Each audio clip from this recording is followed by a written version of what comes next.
Bonsoir à toutes et à tous.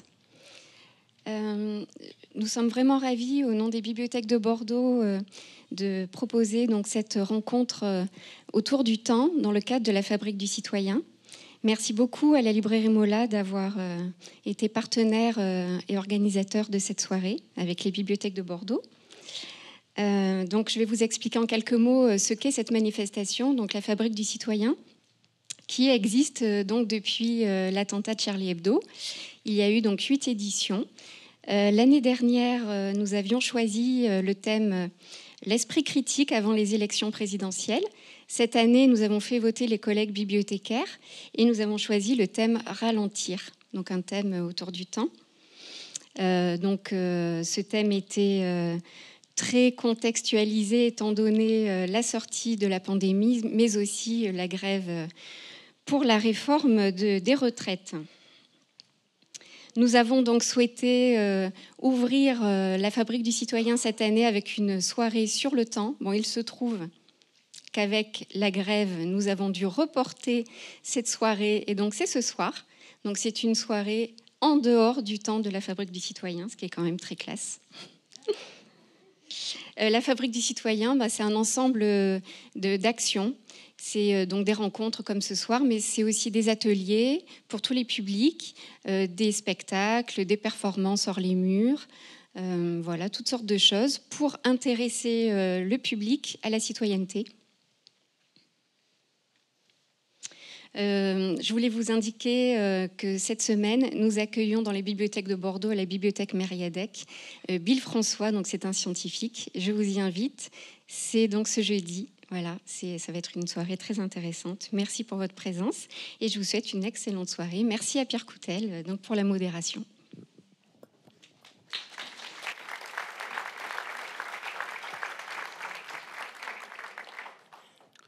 Donc oui, comme l'a indiqué Marie-Pierre Rassa, nous remercions évidemment. La librairie est très heureuse de pouvoir accueillir, avec retard certes, mais néanmoins accueillir cette très belle rencontre.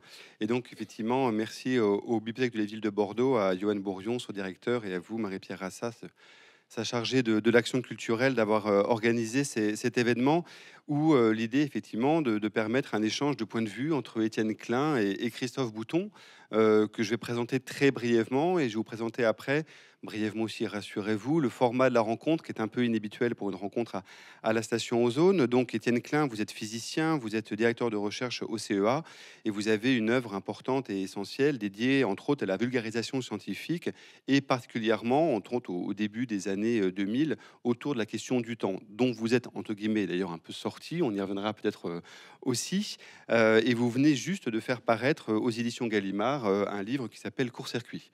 Christophe Bouton, vous êtes professeur de philosophie à l'université Bordeaux-Montaigne et vous consacrez depuis plus de 20 ans vos travaux à la philosophie du temps et de l'histoire, et vous avez fait paraître ce livre Accélération de l'histoire autour de l'histoire justement de cette notion, de comment elle s'est inventée, de ce qu'elle peut signifier aujourd'hui de notre rapport à l'histoire.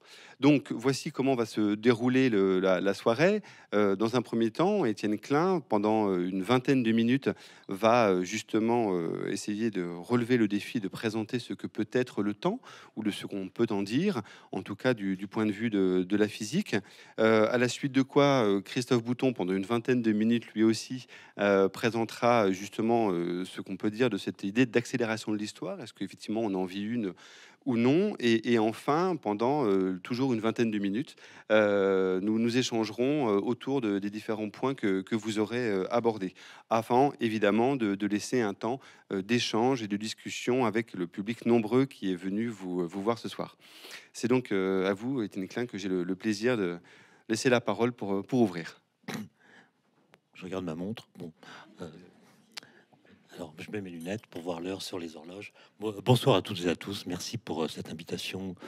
C'est toujours un grand plaisir de venir dans ce lieu que j'ai fréquenté 3 ou 4 fois, si mes comptes sont bons. Et donc, montre en main, je vais tenter de dire en quoi consiste le problème du temps, disons selon moi ou selon les physiciens en général. Et je suis ravi de pouvoir discuter avec Christophe Bouton, qui est philosophe, parce qu'il y a une première question qui est une question je dirais, de cohérence intellectuelle. C'est la chose suivante. tout le monde parle du temps, notamment les philosophes et notamment les physiciens. Et donc il y a une première question triviale qui est la suivante. Quand un physicien parle du temps, est-ce qu'il parle de la même chose qu'un philosophe? Si la réponse à cette question est non, il ne parle pas de la même chose. Alors pourquoi c'est le même mot?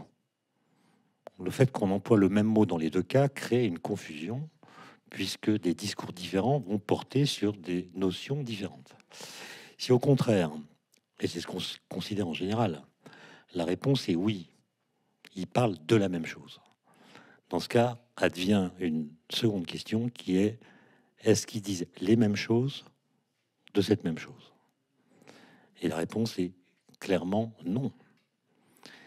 Et donc, à qui doit-on accorder du crédit? Et l'affaire est d'autant plus compliquée que, comme vous le savez, les philosophes ne sont pas d'accord sur cette notion. Il y a des systèmes philosophiques différents qui disent les relations que le temps a ou n'a pas avec l'espace ou avec d'autres choses. Il y a des philosophies qui font dépendre le temps de la conscience, d'autres non. Et puis les physiciens, eux, ils s'appuient sur des théories physiques différentes. Et quand on parle du temps de la mécanique, par exemple, on ne parle pas du même temps que celui de la théorie de la relativité, par exemple. Et donc, il y a une forme de confusion, de problème, disons, qui est rarement prise en compte, de sorte qu'en général, dans les colloques, chacun parle de son petit temps à soi, sans qu'on essaie de voir si c'est compatible avec ce que les autres disent de leur temps à eux. Voilà. Et par exemple, si vous considérez que le temps dépend de la conscience, c'est-à-dire si vous adhérez à une philosophie qu'on appelle corrélationniste, avec l'idée que c'est la conscience qui, d'une façon ou d'une autre, produit la temporalité que nous croyons distinguer dans la suite des phénomènes. Alors, il y a plusieurs systèmes, il y a il y a Saint-Augustin, par exemple, il y a Kant, il y a Husserl, Heidegger et pas mal d'autres. Eh bien, vous devez, si vous adhérez à ces systèmes-là, considérer un paradoxe qui s'appelle le paradoxe de l'ancestralité, qui vient du fait que les physiciens, eux, ils savent que l'univers a au moins 13,7 milliards d'années et que l'homme, le genre Homo, disons, y est apparu il y a seulement quelques millions d'années. Quelle est la conclusion que je peux tirer de ce que je viens de dire? Eh bien, que l'homme, ou plutôt non, que l'univers a passé le plus clair de son temps sans nous. Mais si l'univers a passé le plus clair de son temps sans nous, et si on considère que le temps dépend de la conscience d'un sujet, comment a-t-il pu passer avant qu'advienne la conscience du premier sujet? Voilà. Bon. Alors, vous pouvez considérer que ce paradoxe est tellement grave qu'il vous oblige à considérer que le temps n'est pas un produit de la conscience, mais une sorte de réalité physique. Et à ce moment-là, vous devez affronter d'autres problèmes. Par exemple, les physiciens ne savent pas dire quel est le moteur du temps. Ils le représentent par un paramètre t. On représente le cours du temps, comme on dit, par un segment de droite sur lequel on met une petite flèche, qui bizarrement n'est pas la flèche du temps, peut-être qu'on y reviendra. C'est une petite flèche qui dit il y a une dynamique dans le temps qui est cachée. C'est-à-dire que vous ne pouvez pas rester présent au même instant présent du temps. Vous êtes obligé de suivre le cours du temps, contrairement à ce qui se passe avec l'espace, où on peut rester présent à la même position comme vous le faites en ce moment. Et donc, la question du moteur du temps, qu'est-ce qui fait que l'instant présent est toujours présent sans être jamais le même, est une question, disons, ouverte de la physique. Mais vous avez dit que j'ai abandonné la question du temps, et c'est vrai, je m'y intéresse plus, parce que, non, pour une raison simple, c'est qu'on n'arrive pas à clarifier la question. Autrement dit, le sens du mot temps dépend du contexte verbal dans lequel on l'insère. C'est ce que disait Paul Valéry. Quand je vous parle du temps, je prononce une phrase qui contient le mot temps, vous comprenez ce que je veux dire. Si je dis que je n'ai pas le temps, vous comprenez ce que je veux dire. Si je dis que le temps s'accélère, vous comprenez ce que je veux dire. Mais en fait, si vous me comprenez, c'est pas parce que le mot temps a un sens que vous comprenez. C'est le flux verbal dans lequel on a inséré le mot qui donne un sens à ce mot. Mais comme le dit Paul Valéry, si vous sortez le mot temps du flux verbal dans lequel vous l'avez inséré, il devient un mystère. Est-ce que c'est une entité physique? Est-ce qu'il s'écoule, comme on dit? Est-ce qu'il y a une sorte de fluide? Est-ce que c'est une construction culturelle, etc., etc. Est-ce qu'il existe dans toutes les cultures? Et en fait, vous n'en savez rien. Ça devient un problème. Et donc la question est, qui a autorité pour parler du temps? Et si la question est si difficile, c'est aussi parce que nous parlons du temps en le confondant avec les phénomènes temporels. Et nous parlons du temps comme s'il ressemblait à ce qui se passe dans le temps. Par exemple, si les phénomènes semblent s'accélérer, si la production semble s'accélérer, on dit que le temps s'accélère. Sans même voir que la notion même d'accélération du temps est un non-sens. Puisque pour avoir une accélération, il faut déjà avoir une vitesse. Est-ce qu'on a le droit d'attribuer au temps une vitesse? Je vous rappelle qu'une vitesse, c'est une dérivée par rapport au temps. Donc dire que le temps a une vitesse équivaut à dire que le temps change son rythme d'écoulement par rapport à quoi? Son rythme d'écoulement. D'accord? Donc si vraiment vous voulez attribuer au temps une vitesse, vous direz qu'il est cette chose qui avance de 24 heures toutes les 24 heures. Et vous serez bien avancé. Hein. Donc la notion de vitesse du temps n'a pas de sens et pourtant elle fait partie du langage. De la même façon, on utilise le mot temps pour dire la succession, la simultanéité, la durée, le changement, le devenir, l'argent, la mort. Bon, ça fait beaucoup trop de signification pour un seul mot de 5 lettres. Et donc il faut procéder à ce que le même Paul Valéry appelait un nettoyage de la situation verbale. Il y a quand même quelque chose qu'il faut prendre en considération, c'est que si vous lisez les Confessions de Saint-Augustin, livre qui a été écrit au IVe siècle après Jésus-Christ, donc il y a 16 siècles, il y a un chapitre dedans très célèbre qui s'intitule Le temps. Vous le lisez, traduit en français, et vous comprenez tout ce que Saint-Augustin écrit. Or, si ce que nous avons appris en physique sur le temps avait eu un effet sur nos façons de dire le temps, nos façons de dire le temps auraient été tellement bouleversées qu'on ne pourrait plus comprendre Saint-Augustin. Autrement dit, si nous comprenons Saint-Augustin, c'est parce que Saint-Augustin parle comme nous, ou plutôt, nous parlons comme Saint-Augustin. Ce qui veut dire qu'il y a une fixité du langage.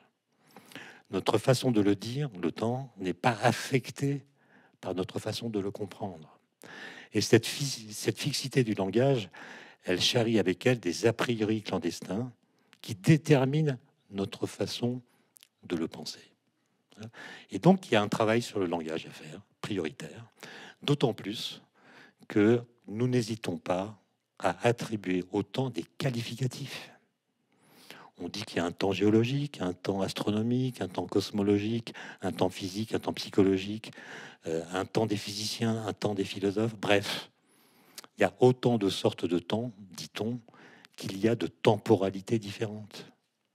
Mais s'il y a autant de temps qu'il y a de temporalités, c'est-à-dire si le temps a des habits d'arlequin et se met toujours à ressembler à ce qui se passe dans le temps, mais c'est plus un concept, c'est plus quelque chose qui mérite d'être pensé. Il n'y a plus qu'à parler des temporalités. Et le fait de confondre temps et temporalité, à mon avis, crée une désinvolture dans notre façon de parler du temps qui rend la chose impensable. Songez par exemple que l'année dernière, à l'agrégation de philosophie, on a donné comme sujet le temps, dans le concours interne, je crois. Quelles étaient les œuvres que les candidats devaient lire? Saint-Augustin, Aristote, Kant, Husserl, Merleau-Ponty, Bergson, Heidegger. Einstein? Non. Newton? Non. Boltzmann? Non. Dirac? Non. Voilà, on tourne en rond, chacun dans sa discipline. Et c'est pour ça qu'il faut créer des courts-circuits. Mais avant d'abandonner la question du temps, parce que je pense que le travail est fait en fait. Si on considère que le temps des physiciens est un temps très particulier qui permet d'avoir une base théorique permettant de critiquer nos façons de le dire, alors le travail est fait. Peut-être qu'on y reviendra. Mais en fait, avec un collègue qui s'appelle Vincent Montan, avant d'abandonner la question pour s'intéresser à autre chose, on a quand même décidé d'organiser un colloque auquel Christophe Bouton a participé au mois de juillet 2021 à Cerisy-la-Salle, en Normandie. Colloque qui s'est intitulé Les autres noms du temps. Et en fait, pendant quelques jours, presque une semaine, on a invité des physiciens, des philosophes, des historiens, des biologistes, une psychanalyste et beaucoup d'autres, en leur demandant la chose suivante. Vous allez pendant 1 heure nous dire la même chose que d'habitude. Mais, vous essaierez de parler sans utiliser le mot temps. C'est-à-dire à chaque fois que le mot temps menacera de surgir de votre bouche, vous réfléchirez à tenter de trouver un autre mot plus précis qui dira mieux ce que vous avez à dire. Parce que le temps, ça peut pas être toutes ces choses à la fois. La durée, la succession, la simultanéité, le changement, l'époque. Non. Et en fait, on avait une espèce de boîte avec 20 jetons. Et à chaque fois qu'un orateur prononçait le mot temps, il perdait un jeton. Bon. Évidemment, presque tous ont terminé avec 0 jeton. C'est-à-dire que le temps, il est tellement engrammé dans nos discours préétablis que nous le prononçons, le mot, sans jamais songer à ce qu'il signifie. Et je pense que c'est en quelque sorte fichu. C'est-à-dire on va jamais parler du temps en tenant compte de ce que nous savons du temps. On est... le langage, il sert pas à dire la vérité, il sert à communiquer, à se faire comprendre. Et le langage tel qu'il est, il est suffisant pour qu'on se comprenne. Sauf que parfois, ça peut créer des sortes de malentendus et ça empêche qu'on tienne compte dans nos façons de dire de ce que nous avons appris. Il me reste combien? 7 minutes, c'est une certaine durée. Ah oui, parce que le temps, c'est pas la durée. D'accord? Le temps, c'est pas du tout la même chose que la durée. Même si on les confond. Qu'est-ce que je pourrais dire de plus? Oui, le premier qui a vraiment, en physique, mathématisé le temps, après Galilée, c'est Newton. Dans les Principia, il définit le temps des physiciens, le temps T. Bon.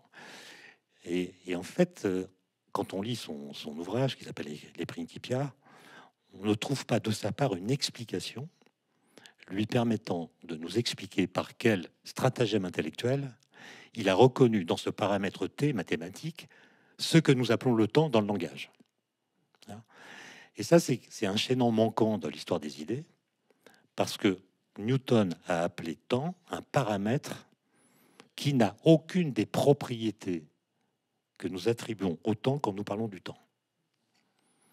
Autrement dit, qu'est-ce qui a fait dans son esprit qu'il a reconnu le temps dans ce paramètre? Le temps de Newton, c'est un temps qui ne dépend pas des phénomènes. Il est indépendant de ce qui se passe dans le temps. Alors que nous parlons du temps comme s'il ressemblait à ce qui se passe dans le temps. D'autre part, c'est un temps qui n'a pas de vitesse, pour les raisons que j'ai dites tout à l'heure, alors que nous attribuons de vitesse au temps quand nous parlons de lui. Et puis surtout, c'est un temps qui s'oppose radicalement au changement, alors qu'on confond souvent le temps et le changement, au motif que le paramètre T, qui désigne le temps chez Newton, ne dépend pas mathématiquement de l'instant qu'il décrit. Autrement dit, pour Newton, tous les instants du temps sont équivalents. Ils ont exactement le même statut, ce qui signifie que le temps ne change pas au cours du temps sa façon d'être le temps. Alors que on associe, dès que plus rien ne change, on dit que le temps s'arrête. Ben non, Newton dit que quand rien ne change, le temps continue comme d'hab. Parce qu'il est indifférent à ce qui se passe dans le temps. Et le fait de dire que le paramètre T ne change pas au cours du temps, ça a des implications fondamentales. Ça veut dire simplement, ça Newton n'avait pas compris, mais on l'a compris par la suite, que quand vous écrivez une équation de physique qui contient le paramètre T, le fait que ce paramètre ait le même statut pour tous les instants du temps signifie que les lois physiques décrites par cette équation sont les mêmes à tous les instants du temps. Autrement dit, que les lois physiques ne changent pas au cours du temps. Et on a pu démontrer que ça avait comme implication la conservation de l'énergie. Donc, le fait que l'énergie se conserve est la conséquence du fait que les lois physiques ne changent pas au cours du temps. Elles sont les mêmes à tous les instants du temps. Que vous fassiez une expérience il y a 10 000 ans, dans 1 milliard d'années ou aujourd'hui, vous obtiendrez le même résultat. Et ça peut sembler évidemment paradoxal, parce que nous savons tous que l'univers a une histoire. Et donc, si l'univers a une histoire, c'est sans doute parce que les lois physiques elles-mêmes ont une histoire. Et quand je parle des lois physiques, je ne parle pas des lois de la physique. Je parle des vraies lois physiques, celles qu'on cherche. Les lois de la physique, évidemment qu'elles changent. Les lois de Einstein, pour le temps, ne sont pas les mêmes que celles de Newton. Donc, il y a une histoire des lois de la physique. Mais il n'y a pas d'histoire des lois physiques. Et donc, il y a une sorte de contradiction entre le fait que l'univers a une certaine historicité et le fait que les lois qui pilotent son évolution n'en ont pas. Et en fait, c'était tout un débat dans les années 30 sur lequel on pourra revenir, mais on a fini par comprendre que, en réalité, quand nous disons que l'univers a une histoire, nous voulons dire qu'en réalité, ce sont les conditions physiques dans l'espace-temps qui sont modifiées à mesure que l'espace-temps est en expansion. Autrement dit, ce qui change au cours du temps dans l'univers, c'est la densité d'énergie, c'est la température, c'est des choses comme ça. De sorte que aujourd'hui, l'univers est beaucoup plus froid qu'avant à cause de l'expansion de l'espace-temps.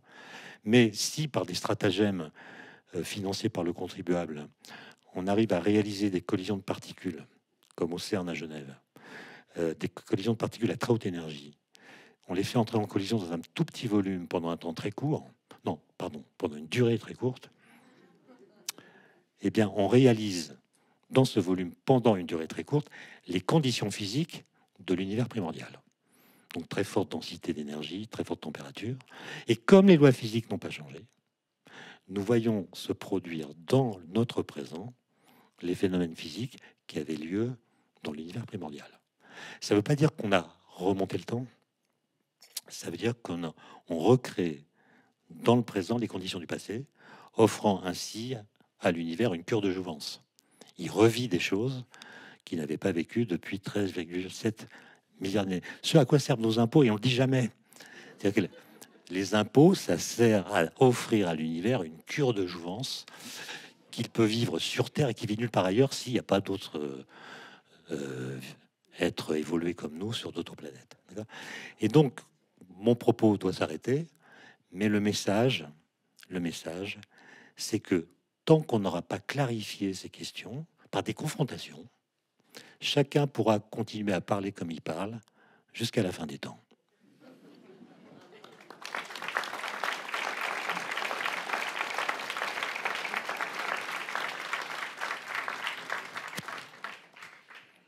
Étienne Klein, merci beaucoup. Et c'est désormais donc la parole à Christophe Bouton, justement, sur le versant à la fois philosophique, mais plus précisément autour de la question de l'accélération de l'histoire, et de façon justement à après ouvrir le débat avec vous, Étienne Klein, sur cette question-là. Merci beaucoup. Bonsoir à toutes et à tous. Alors, je veux quand même lier mon propos à ce qu'a dit Étienne Klein. Et effectivement, la question du temps est une des questions les plus difficiles en philosophie et ailleurs d'ailleurs. Et disons que je suis sensible au fait qu'il faut faire attention aux mots qu'on emploie, et aussi il faut essayer de contextualiser la question. Parce que la question « qu'est-ce que le temps ?» en fait, elle va dépendre de l'époque où on la pose et de ce qu'on veut tirer du temps aussi. Alors moi, j'ai tendance à essayer de penser cette question en disant qu'il y a plusieurs approches du problème du temps. Alors vous avez l'approche du physicien qui a aussi, qui n'est pas une question pure, qu'est-ce que le temps? Je pense que, alors je parle sous le contrôle d'Étienne Klein, je suis beaucoup moins spécialiste que lui. Et d'ailleurs, ce que je sais de la question du temps physique, je le dois en grande partie à cette initiation qui a été la lecture des 2 livres d'Étienne Klein, Tactique de Chronos et Le facteur temps ne sonne jamais 2 fois, si c'est bien ça le titre, oui. Parce que moi aussi en philosophie, je ne voulais pas me cantonner à l'étude des auteurs mis au programme de l'agrégation que Étienne Klein évoquait, et je voulais aller voir ce que disaient les physiciens. Et alors, la question du temps en physique, c'est une certaine approche qui est quand même liée à la mesure du mouvement. Et c'est vrai que les travaux, enfin, les définitions du temps de Newton au début des Principia, de son ouvrage, c'est quand même un schéma conceptuel qui permet de mesurer le mouvement. Il y a le temps absolu vrai et mathématique, et puis il y a le temps vulgaire et apparent qui permet de donner une mesure du mouvement, c'est-à-dire de positionner des événements dans des référentiels, mais aussi de calculer des durées. Donc il y a cette approche-là, qui d'ailleurs faisait écho à la définition déjà ancienne d'Aristote, qui dit que le temps est le nombre ou la mesure du mouvement selon l'antérieur et le postérieur. Donc là, il y avait un lien aussi avec la philosophie. Et Bergson a beaucoup reproché aux physiciens de se limiter à cette question de d'une conception en fait quantifiée du temps ou du temps en tant que moyen de mesure. Mais en fait, quand on étudie plus en détail la physique et notamment la théorie de la relativité restreinte et générale, on voit que ce que nous dit la physique sur le temps va beaucoup plus loin que cette question de la mesure, puisque en relativité, vous avez des paradoxes bien connus qui disent que la mesure du temps va varier en fonction des observateurs. Et finalement, moi, quand j'ai étudié le temps en philosophie, il y avait deux notions centrales, et d'ailleurs qui sont posées par un philosophe britannique qui s'appelle John McTaggart, qui dit que dans le concept de temps, vous avez deux aspects. Vous avez ce qu'il appelle la série B, c'est la succession. Et moi, il me semble que la succession, c'est quand même une propriété ou un aspect du temps qu'on retrouve dans beaucoup de domaines, que ce soit dans les sciences de la nature ou en sciences humaines. Donc, je pense que c'est quand même une piste pour essayer de trouver un noyau commun de signification aux usages du mot temps. Et puis, vous avez ce que McTaggart appelle la série A, c'est-à-dire la distinction entre le présent, le passé et l'avenir, qui est quand même centrale dans notre représentation du temps. Et d'après ce que j'ai compris, ce que nous apprend la physique, notamment la physique relativiste, c'est qu'on peut garder un certain sens robuste de la succession. En revanche, cette distinction entre passé, présent et futur est beaucoup plus complexe à penser et à s'accorder avec la physique. Donc, il y a une approche physique de la question du temps qu'il faut absolument prendre en compte, y compris quand on s'intéresse au temps du point de vue philosophique. Il y a aussi, je mentionne, vous le savez sans doute, mais une approche métaphysique de la question du temps, qui donne lieu, d'ailleurs, dans le monde anglo-saxon, depuis une quarantaine d'années, à un domaine qui s'appelle la philosophie of time, où des philosophes des sciences, des métaphysiciens essayent de penser le temps en philosophie, mais en tenant compte le plus souvent aussi de ce qu'ont dit les physiciens. Et ce qu'on constate, c'est qu'il n'y a pas d'accord, il n'y a pas de consensus sur le concept de temps dans la philosophie of time. Je ne suis pas sûr qu'il y ait un consensus en physique non plus. Là, je parle sous le contrôle d'Étienne Klein, au sens où la physique n'est pas unifiée et que le concept de temps en relativité n'est pas forcément le même qu'en mécanique quantique. Donc on est face à des difficultés et des apories. Mais en dehors de ces deux approches physiques et métaphysiques du temps, moi, ce qui m'a intéressé aussi, c'est d'étudier notre expérience du temps. À ce moment-là, on parlera plutôt de temporalité, c'est-à-dire quel est le rapport qu'on a au temps et quelle est l'expérience qu'on fait du temps. Et je me suis intéressé de ce point de vue-là, ce que je pourrais appeler une approche sociale de la question du temps, en particulier ce que j'ai appelé les normes sociales du temps, c'est-à-dire en fait comment, dans une société donnée, quelles sont les injonctions qui nous disent ce qu'il faut faire de notre temps. Donc là, on n'est pas dans la définition du temps en physique, en philosophie, on est plutôt dans la temporalité, dans une expérience du temps, mais qui n'est pas le fait simplement de tel ou tel individu, mais qui a un ancrage social. Et donc, je me suis intéressé notamment à la norme de l'urgence, c'est-à-dire le fait que dans certaines circonstances, dans certaines sociétés aussi, à partir d'une certaine époque, on est censé se presser, on a des deadlines, la mesure du temps au sens des horloges est de plus en plus prégnante.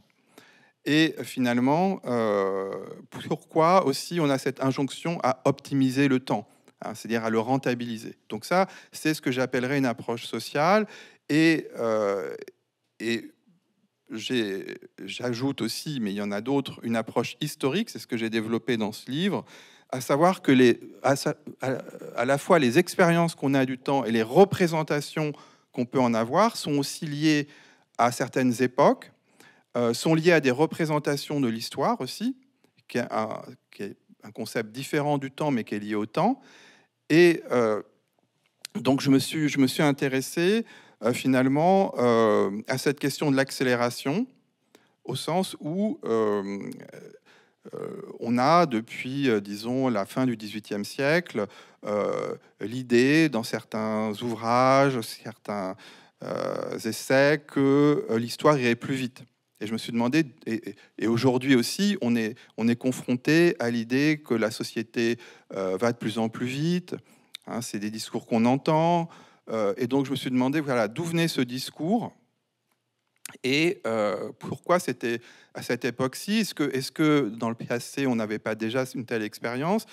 Et donc, cela, c'est une approche historique, non pas tant du problème du temps, mais de l'expérience qu'on fait du temps, d'une expérience qui est pensée à partir de notions temporelles, et notamment ce qui est central dans l'expérience du temps qu'on peut faire, c'est la manière dont on articule les trois dimensions du passé, de l'avenir et du présent, qui, pour la physique, sont compliquées à définir, alors que dans l'expérience qu'on a du temps, elles sont absolument centrales, aussi bien au niveau individuel que collectif. Et alors, je me suis intéressé à cette question de l'accélération. Alors, accélération de l'histoire, ou même, il faut dire, donc surtout pas accélération du temps. J'ai bien retenu la leçon d'Étienne, et je l'ai mis au début du livre. Ne parlons pas d'accélération du temps, même si ce qui est frappant, c'est que c'est une expression qui, malgré tout, revient souvent. Hein. Je parle d'accélération de l'histoire parce que c'est une expression que des auteurs ont employée, et plus exactement, ça veut dire accélération de certains processus dans l'histoire. Accélération, par exemple, des phénomènes de transport, hein, de production, de communication. Mais aussi, quand des auteurs ont parlé d'accélération de l'histoire, on voit l'idée poindre à la fin du XVIIIe siècle, dans le contexte de la Révolution française. Donc, il y a aussi une signification politique de l'accélération de l'histoire. C'est l'idée que le rythme des changements sociaux et politiques augmente de plus en plus vite. Alors, bien sûr, c'est un usage parfois un peu métaphorique de l'accélération, mais néanmoins, il y a deux idées. L'idée donc d'une accélération du rythme de vie ou du rythme des changements sociaux dans une société donnée, qui est perçue donc à l'époque de la Révolution française, hein, où il y a des auteurs, des historiens qui disent « Oh, mais l'histoire s'emballe, l'histoire va plus vite ». Même, il y a un discours de Robespierre où Robespierre explique que les progrès de la raison humaine ont préparé cette grande révolution, et il dit, donc ça c'est à la Convention, il vous appartient maintenant d'en accélérer le cours. Donc c'est aussi un concept politique, hein, et c'est un concept qui est à la fois descriptif et qui est normatif, parfois prescriptif. C'est-à-dire il faut accélérer. Donc ça, évidemment, ça nous parle du temps au sens où c'est un certain rapport au présent, à l'avenir, c'est aussi un certain rapport au passé, puisqu'on cherche à rompre avec la tradition. Et donc, c'est penser le temps ou l'expérience du temps dans un contexte finalement de philosophie de l'histoire, si vous voulez. Alors, sur cette question de l'accélération, il y avait le livre de Hartmut Rosa, que vous connaissez peut-être, qui est paru en 2010 en traduction française, qui décrit la modernité entièrement à partir de l'accélération. Et d'ailleurs, Rosa, au début de son livre, dit quand on parle de modernité, il cite un auteur anglo-saxon, Peter Conrad, on a affaire à l'accélération du temps. Donc, on retrouve la même... mais au fond, ce que Rosa fait, c'est de distinguer différentes formes d'accélération. Donc, accélération technologique, donc transport, production, communication. Accélération du rythme de vie aussi. On a l'impression donc d'avoir des journées plus pleines. Et là, il se base quand même sur des études de sociologie. C'est pas simplement des spéculations. Et moi, j'avais fait un livre dans mon livre sur l'urgence déjà, des travaux de statistiques des enquêtes sur le monde du travail, où l'idée de travail dans l'urgence, ou le sentiment de manquer de temps ou d'accélération du rythme de vie est quand même bien documenté. Et enfin, il parle de l'accélération des changements sociaux. et comme une troisième forme d'accélération, avec plusieurs moteurs, mais un moteur économique très important, le capitalisme pour ne pas le nommer, la course à la productivité, qui, alors je ne sais pas s'il y a un moteur du temps, mais en tout cas il y a un moteur de l'accélération sociale, et qui est le moteur économique capitaliste, comme l'une des causes. Bon. Mais ce qui me gênait dans le travail de Rosa, c'est le côté monolithique, à savoir que dans la modernité, tout accélère, et avec l'idée en plus qu'on est dans une spirale d'accélération et qu'on ne peut pas en sortir. Donc moi, ce que j'ai essayé de faire dans mon livre, c'est plutôt de dégager ce que j'appelle une polychronie, c'est-à-dire l'idée que dans la modernité, il n'y a pas une seule expérience du temps, qui serait que tout va trop vite, tout va plus vite, mais qu'il y a plusieurs expériences que j'ai essayé de penser à partir d'une notion que j'ai empruntée à l'historien François Hartog de régime d'historicité, que je mets au pluriel. Donc vous avez cette excellence d'accélération, vous avez ce que Hartog appelle le présentisme. Donc le présentisme, c'est l'idée que c'est la dimension du présent qui prévaut. Donc il nomme le court-termisme, le fait de aussi toute cette logique de l'actualisation permanente, le fait aussi de ne pas se préoccuper du passé, d'avoir la tête dans le guidon, de ne pas anticiper. Alors il donne des exemples plus précis, comme le fait de vouloir que l'avenir soit déjà présent. Exemple, les élections. On a les sondages parce qu'on veut déjà connaître avant l'élection le résultat. Or, le futur est imprévisible, donc au moins du point de vue électoral. Et donc, ce présentisme tourne à vide un peu. Et puis, on peut argumenter, enfin, aller dans le sens d'Hartog en parlant aussi de toute la logique des médias, des informations en continu, qui sont aussi dans cette idée d'une actualité permanente, mais qui est oublieuse du passé, qui change. Bon. Mais mon idée, c'était qu'il n'y avait pas que ce rapport au temps. Donc, je parle aussi du rapport au passé, ce que j'appelle le souci du passé, qui est très présent dans les sociétés contemporaines, à travers le travail sur le patrimoine, sur le devoir de mémoire, les références à l'histoire. Et du côté de l'avenir, on n'est pas enfermé dans le présent. Je pense que ce n'est pas le seul mode de temporalité. Je parle de souci de l'avenir, et notamment avec la situation de l'Anthropocène, qui m'a ramené à la question de l'accélération. Est-ce que j'ai encore un peu de temps pour 7 minutes? Bon, donc qu'est-ce qui m'a amené à l'Anthropocène? Alors, c'est un concept qui est controversé, c'est un concept qui n'est pas validé par les instances géologiques internationales, c'est un concept qui est intéressant parce qu'il est à cheval sur les sciences de la nature et les sciences humaines. Mais donc c'est cette époque dans laquelle on serait entré depuis. Alors il y a des débats sur le début de l'Anthropocène. Certains disent la fin du 18e, d'autres la moitié du 20e. Donc vous voyez, il y a des divergences. Il y a encore d'autres hypothèses. Mais c'est l'idée qu'on est entré dans une époque où l'homme est devenu un acteur biologique et géologique, l'homme en tant qu'espèce humaine, et qu'il est capable de modifier, de bouleverser les grands équilibres de la nature. Et en lisant la littérature sur le sujet, moi, ça m'a intéressé parce qu'il y avait une sorte d'expérience historique nouvelle qui était décrite à travers ce concept, encore une fois avec plein de critiques qu'on peut lui adresser. Il y avait l'idée, la notion de grande accélération, qui pour le coup est moins controversée que le concept d'Anthropocène lui-même. C'est-à-dire que l'idée des auteurs qui parlent de la grande accélération, c'est qu'à partir de la moitié du XXe siècle, eh bien, tous les facteurs qui mesurent les impacts destructeurs de l'homme sur la nature augmentent de plus en plus vite, ou la plupart des facteurs. Donc vous avez un tableau de la grande accélération avec 12 graphiques aux allures plus ou moins d'exponentielles.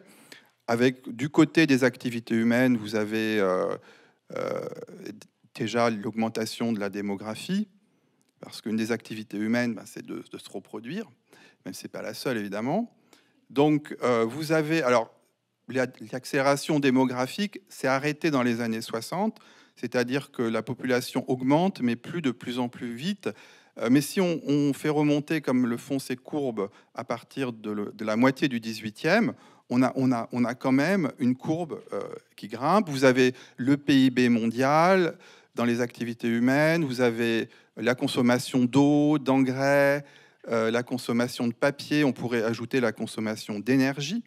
Il y a un historien de l'environnement, John McNeill, qui a fait le calcul, alors c'est un peu à la louche je pense, mais que de 1920 aujourd'hui, c'est-à-dire le dernier siècle, l'humanité a consommé autant d'énergie que dans toute son histoire. Elle le fait de plus en plus aussi. Donc là aussi, on a un phénomène d'accélération. Et puis, du côté de l'impact sur la nature, vous avez l'augmentation de la température. Pareil, ça augmente de plus en plus vite. Les gaz à effet de serre, déforestation, acidification des océans et également la chute de la biodiversité. Voilà, donc, alors ensuite, on peut discuter de ce concept, mais j'ai trouvé intéressant que la notion d'accélération soit introduite dans ce contexte. Et j'ai trouvé même assez étonnant que Rosa, qui parle beaucoup du rapport à la nature dans son deuxième livre qui s'appelle Résonance, n'ait pas du tout envisagé cette question-là et ne parle pas non plus de la problématique de l'Anthropocène dans le rapport à la nature. Donc pour moi, il y avait un travail à faire. Et donc finalement, l'une des expériences du temps qu'on a aujourd'hui, l'un des régimes d'historicité pour moi, c'est cette expérience liée à l'Anthropocène. Je propose que l'Anthropocène soit interprété, d'ailleurs c'est aussi une suggestion de Hartog ou d'un autre auteur qui s'appelle Dipesh Chakrabarty, qui est un historien qui a travaillé sur ces questions-là. On a avec l'Anthropocène un régime d'historicité, c'est-à-dire une certaine manière de se rapporter à l'avenir, qui est liée à l'idée d'un danger, d'une menace, lié à cette dégradation du climat en particulier, un rapport au présent qui est lié à l'urgence climatique. Il y a aussi un rapport spécifique à l'espace, ce que j'appelle l'utopie, c'est-à-dire l'idée de faire en sorte, dans la dimension normative du concept, de maintenir une habitabilité de la planète. Et il y a aussi un rapport au passé, au sens où à partir du moment où ce concept d'anthropocène a émergé, on a relu le passé, notamment de l'histoire occidentale, à la lumière de ces problématiques. On a développé une histoire environnementale, une histoire donc de l'environnement, une histoire de la nature, une histoire de l'énergie, pour voir un peu comment on en est arrivé là. Donc la conclusion que je dirais, que je présente dans mon livre, c'est essayer de penser la modernité non pas à partir d'une seule grande catégorie, qui serait celle de l'accélération, mais plutôt à partir de ce que j'appelle polychronie, c'est-à-dire différents régimes d'historicité, différentes expériences du temps, qui varient en fonction des contextes, et dans lesquels l'accélération a un rôle, mais qui n'est pas exclusif.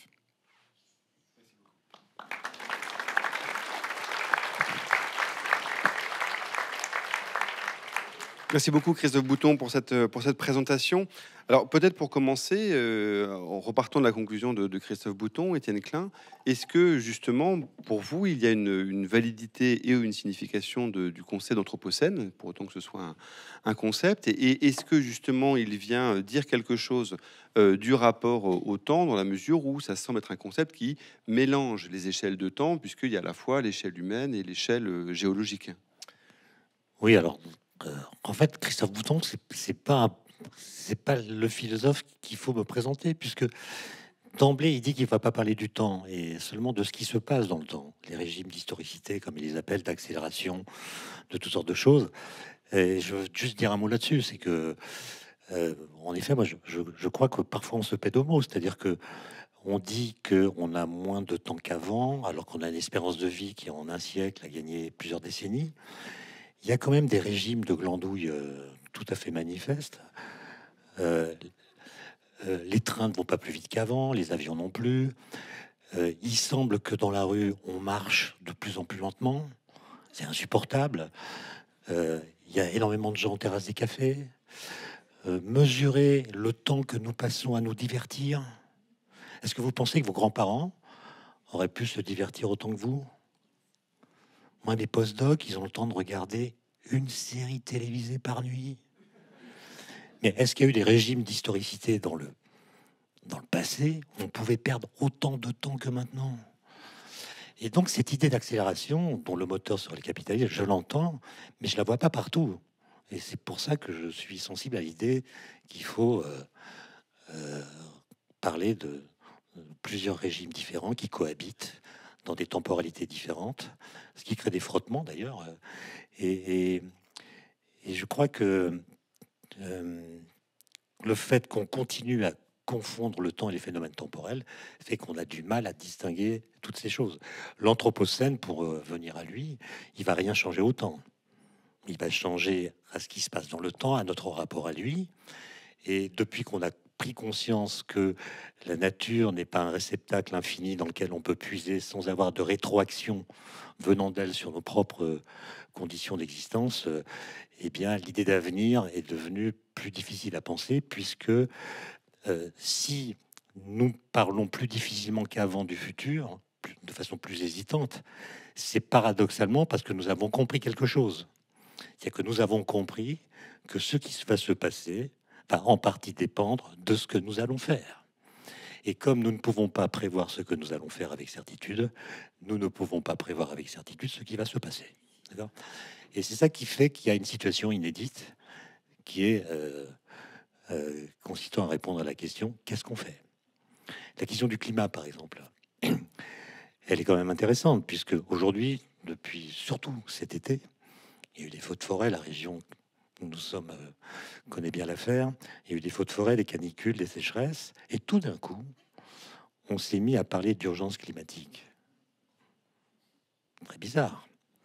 Mon laboratoire à Saclay, il jouxte le laboratoire des climatologues, avec lesquels je prends des cafés régulièrement. Les climatologues, ils disent la même chose depuis 35 ans. Exactement la même chose. Au cours du temps, ils n'ont fait que préciser et améliorer la qualité de leurs prédictions. Mais le message général, il n'a pas changé. Mais vous souvenez-vous, pendant les dernières décennies, on a beaucoup donné la parole à beaucoup de gens qui nous disaient la science c'est le doute. Confondons d'ailleurs la science et la recherche. Le moteur de la recherche, c'est le doute. Mais c'est un doute très particulier. Le doute des chercheurs, c'est un doute qui surgit dans leur esprit parce qu'ils savent qu'ils ne savent pas. Donc c'est un doute qui est lié à la connaissance. Nous savons que nous ne savons pas. Et donc nous cherchons. Alors que la science, c'est des résultats qui sont les bonnes réponses à des questions bien posées, que vous pouvez critiquer si vous le souhaitez, mais pour le faire, vous devez avoir des arguments scientifiques. Et pendant le Covid notamment, et ça a joué aussi pour les histoires de climatologie, comme on confond la science et la recherche, au motif qu'il y a des questions dont nous savons que nous n'en connaissons pas la réponse, ben nous disons que la science est le doute. Mais si la science est le doute, faut attendre. Et on a procrastiné pendant 30 ans. Et la démagogie va aujourd'hui jusqu'à ce qu'on entende des gens dire que s'ils avaient le pouvoir, lundi matin, après qu'ils aient pris le pouvoir ou obtenu le pouvoir, l'affaire sera réglée. Ça, c'est un mensonge. Les constantes de temps du climat sont telles que ce qui va se passer dans les 30 ans qui viennent ne dépend pas de ce que nous allons faire dans les 30 ans qui viennent. Ça dépend de ce qui s'est passé dans le passé. Et nos actions vertueuses n'auront d'effet positif que après. Okay. Et donc, il y a une situation politique intéressante. C'est comment convaincre les populations de changer certaines parties de leur mode de vie sans qu'elles en voient immédiatement les bénéfices. Puisque nous le savons, quoi que nous fassions, les températures vont continuer à grimper pendant tout le XXIe siècle.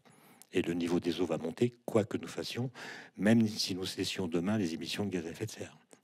Et là, c'est intéressant parce que nos efforts qu'il faudra accomplir ne seront pas immédiatement récompensés, alors que, par exemple, pendant le Covid, nous avons accepté de nous confiner, mais assez rapidement, on a vu que ça diminuait le nombre de malades, etc. Là, non. C'est ça qui est intéressant. Oui, mais c'est la première fois dans l'histoire qu'on prend conscience que ce qui va se passer à grande échelle va dépendre de ce que nous allons faire. Ça rend l'époque très, très excitante. Et si je dis ça, c'est parce que On parle d'accélération, mais moi je connais plein de jeunes gens notamment qui sont dans le repli, quoi, qui lâchent l'affaire, d'accord. Alors que c'est une période intéressante pour eux de se poser la question qu'est-ce qu'on fait, d'accord, avec un sens de la responsabilité, de l'anticipation des conséquences de nos actes, qui rend la chose sacrément intéressante et passionnante. Oui, c'est ce que vous montrez très bien, Christophe Bouton, aussi dans votre livre. C'est-à-dire que ces questions d'accélération ou de ralentissement, elles sont quand même, sous leur dehors d'énoncés extrêmement normatives. C'est-à-dire que la plupart du temps, l'accélération est présentée pour être critiquée, c'est que ça va trop vite.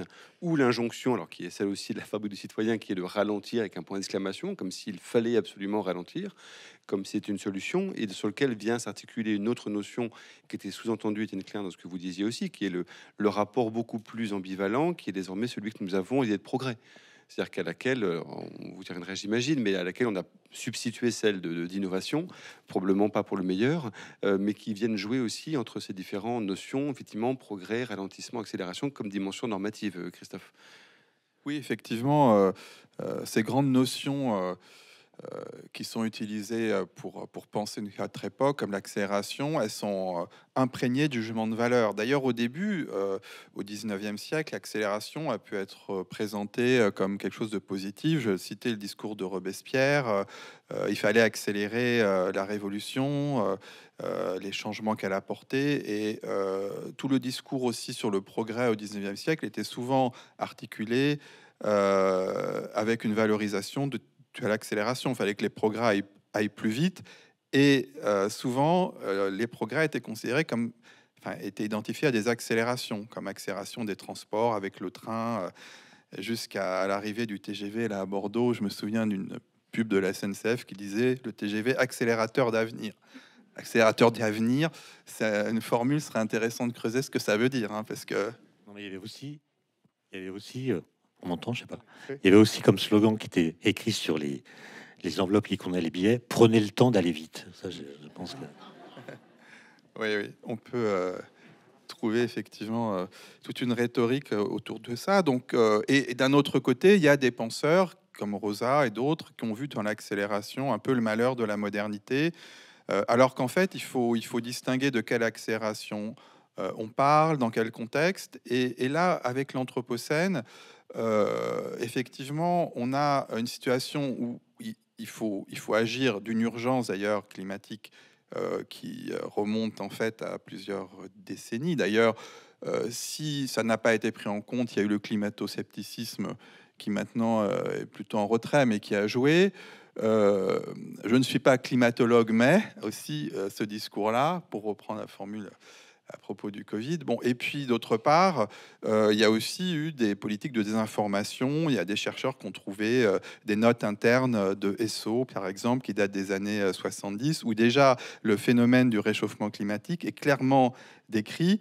Simplement, on a fait, comme d'ailleurs pour l'industrie du tabac, on a distillé le doute en disant oui, voilà, tous les scientifiques sont pas d'accord, et finalement, ça a contribué aussi à retarder la prise de conscience dans laquelle on est aujourd'hui. Ce que je trouve intéressant, c'est que donc il y a une accélération, au sens aussi d'une injonction, c'est-à-dire qu'il y a l'injonction de ralentir, la fabrique du citoyen, mais il y a aussi une autre injonction qu'on entend beaucoup dans les discours politiques, qui est qu'il faut agir plus vite, du fait du calendrier et des échéances. Et c'est ça le sens de l'urgence climatique. Il faut agir le plus vite possible pour des effets effectivement à très long terme. Et donc là, je pense que c'est intéressant de dissocier les sens technologiques et politiques de l'accélération. Il faut accélérer politiquement en faisant des mesures peut-être plus ambitieuses pour limiter les dégâts dans l'avenir, même si ce sera peut-être pour d'autres générations que les nôtres.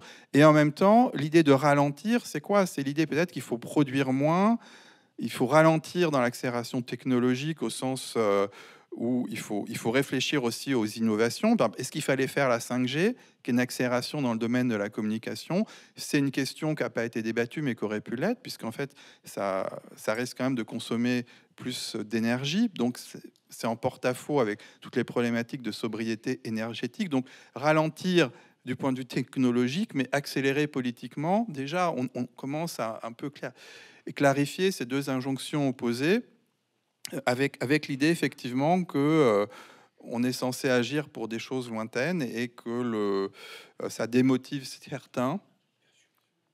Et notamment, il y a tout un courant que j'étudie dans l'ouvrage de collapsologie qui dit voilà, c'est déjà fini, on va dans le mur, et au fond, la seule chose qu'on aurait à faire aujourd'hui, c'est d'apprendre à survivre sans électricité, de faire du survivalisme. Alors que moi, je pense qu'il y a encore une action politique possible. Et il suffit de lire le 6e rapport du GIEC qui distingue 5 trajectoires différentes en fonction des politiques climatiques menées, et on va d'une augmentation de la température à 4 ou 5 degrés en 2100 à une situation où on serait à 1,5, 1,8 en fonction des politiques menées. Donc ce schéma, si on en croit le GIEC, et moi je m'en remets justement à ce que nous disent les scientifiques qui sont des centaines à avoir fait ces rapports, le schéma est quand même un schéma ouvert en arborescence et pas quelque chose de linéaire où finalement tout serait déjà joué.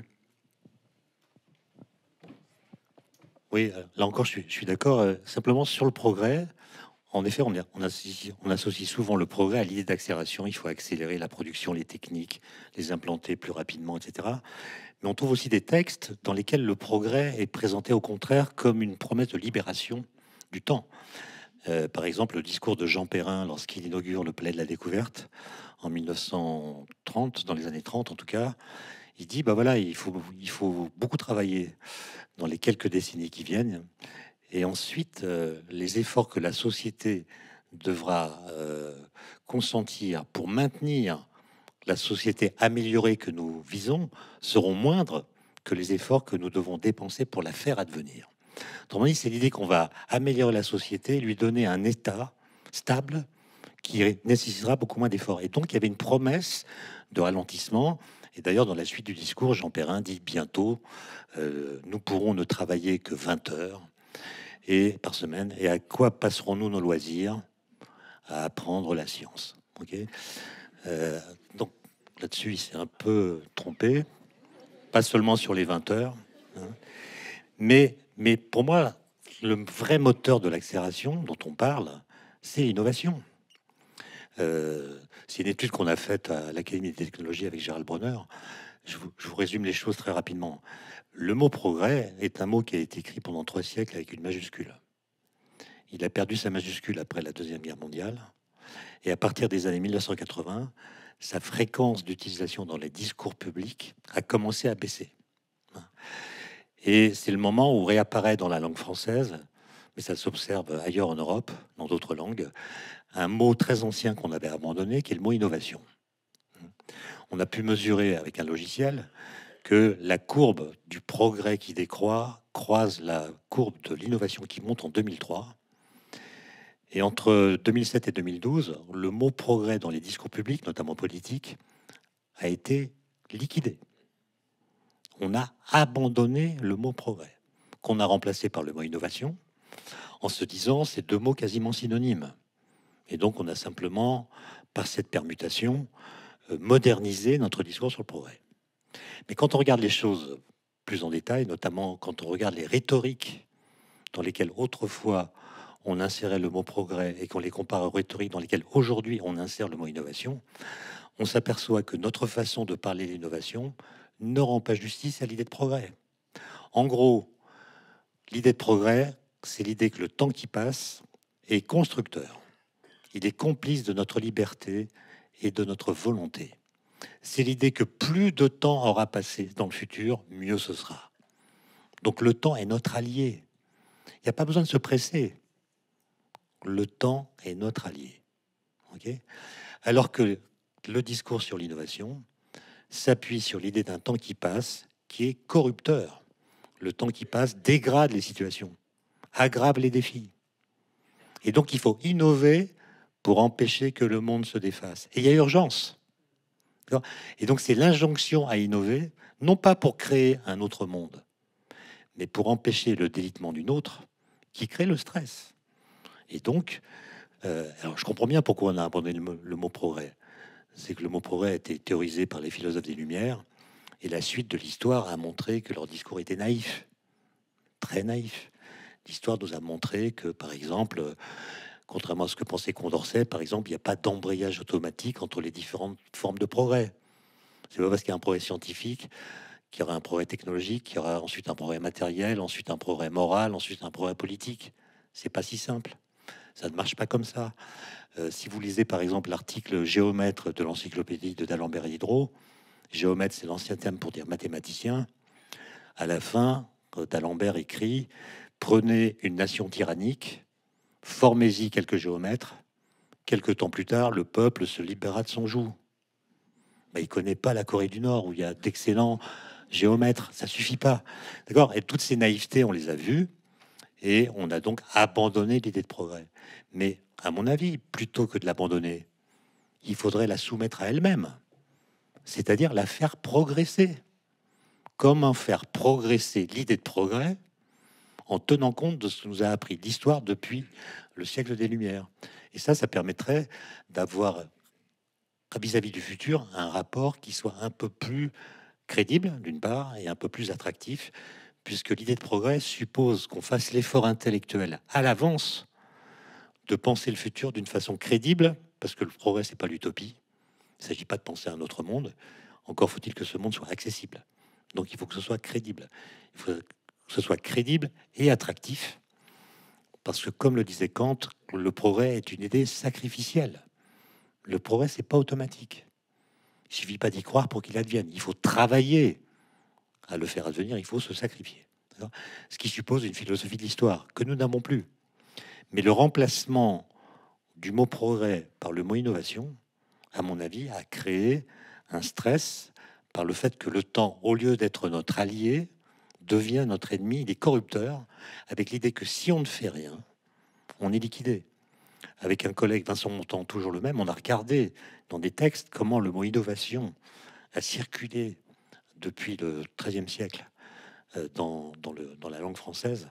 C'est un mot du palatin, innovatio, qui était un terme juridique. Une innovation, dans le vocabulaire juridique, ça désignait à l'époque ce qu'on appelle aujourd'hui un avenant à un contrat. C'est donc ce qui vaut changer au contrat pour que le contrat ne change pas. Donc c'est déjà signe de mauvais signe, d'accord? C'est-à-dire que l'innovation, c'est ce qu'il faut faire, c'est ce qu'il faut changer pour que ça ne change pas, pour maintenir notre niveau. Et si vous lisez, ça sera mon dernier mot, le rapport de la Commission européenne. Vous savez, en 2000, on avait le traité de Lisbonne qui voulait faire de l'Europe l'union, non, la société de la connaissance. Avec l'idée que l'Europe a inventé l'idée que la connaissance a de la valeur en elle-même, même si elle ne débouche pas sur des applications. Puis on s'est dit quand même, il faut des brevets, il faut nourrir l'économie. Et donc en 2010, on décide de devenir l'union de l'innovation. Vous lisez la première page du rapport qui en fait 50, il est dit, l'Europe a compris qu'elle est soumise à des défis dont la gravité augmente à mesure que le temps passe. Bon, vieillissement de la population, changement climatique, raréfaction des ressources, compétitivité des entreprises, et elle a compris qu'elle ne pourra relever ces défis que grâce à l'innovation. Le mot n'est pas défini dans le texte, mais il est cité 302 fois en 57 pages. Donc ça devient un mot totem qui distille dans son sillage l'idée d'une urgence. Alors que la priorité, me semble-t-il, c'est de bien réfléchir à ce que nous allons faire, puisque ce qui va se passer va dépendre de ce que nous allons faire. Et ce qui rejoint tout à fait les sujets que vous abordez, Christophe aussi, c'est-à-dire que sur la question, vous dites, Étienne Klein, le progrès et l'utopie sont deux choses distinctes.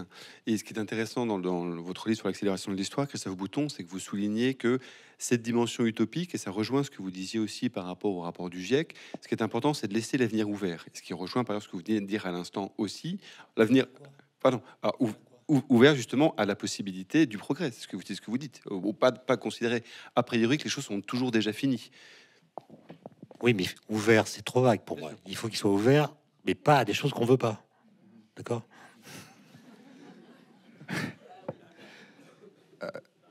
Ce qui m'intéresse beaucoup dans ce que Étienne vient de dire, c'est d'abord ce souci d'histoire des concepts. Ça, je pense que c'est vraiment essentiel, histoire des notions.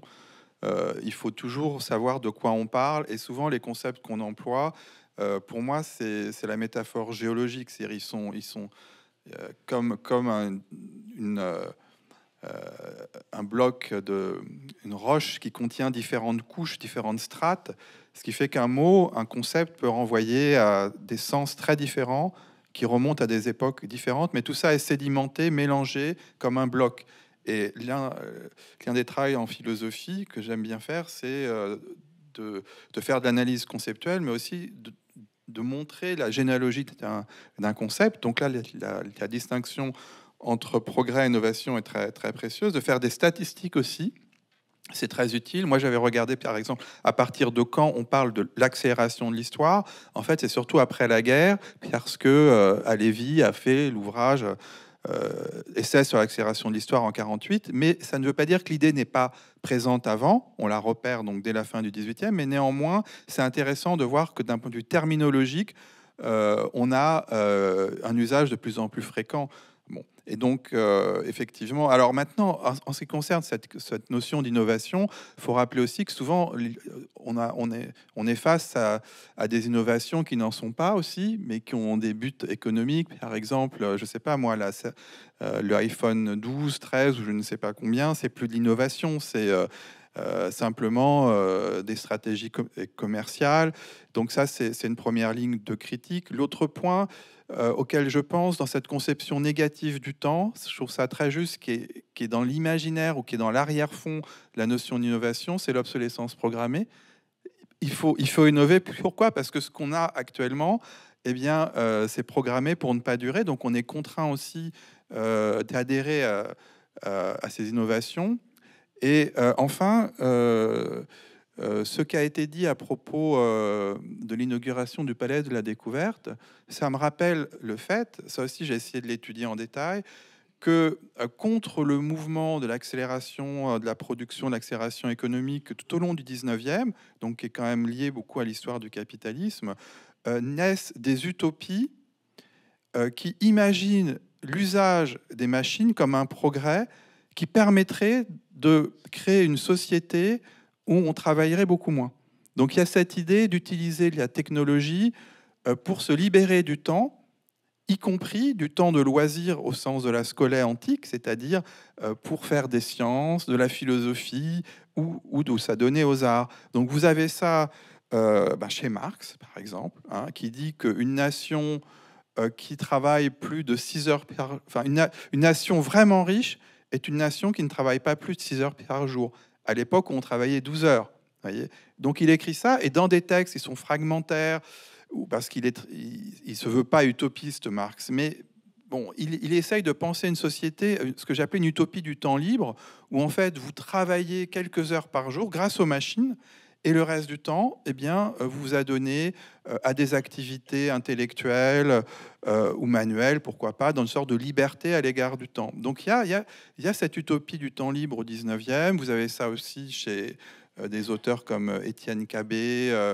Alors c'est pas le cas chez Fourier, en revanche. Lui, il est beaucoup dans le travail, mais il y a quand même cette idée qui est une sorte de contrepoint à l'accélération de la production dans le capitalisme. Et le problème de cette utopie du loisir aujourd'hui, pour moi, c'est que l'usage des machines qui pourraient permettre peut-être de travailler moins pose le problème de la sobriété énergétique, de la pollution.